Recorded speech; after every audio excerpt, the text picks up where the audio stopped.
আমাকে এই অবস্থায় দেখে কারো ভালো লাগতে পারে, নাও লাগতে পারে, তাতে দিয়ে আমার কিছু যায়ও না, আসেও না। যেটা সত্য কথা ওইটা আমি বলেই যাব। এতে আমার পিছনে যতই সমস্যা হোক কিংবা আমার পিছনে মানুষজন যতই সমালোচনা করুক না কেন, একটা কথাই বলবো যে আমরা এই যে নারীদের ছলনা থেকে আমরা বাঁচতে চাই।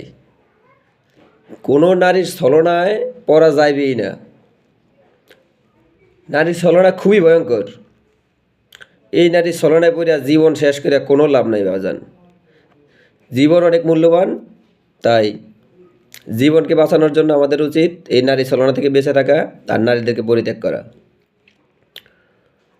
এটা সমস্ত যুবকেরই মাথায় রাখা দরকার যে প্রেম প্রীতি এগুলো ভুলও করা যাবে না। প্রেম প্রীতি করা যাবে না।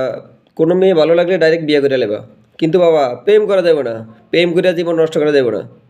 ঠিক আছে যুবক, যুবক আওয়াজ দে।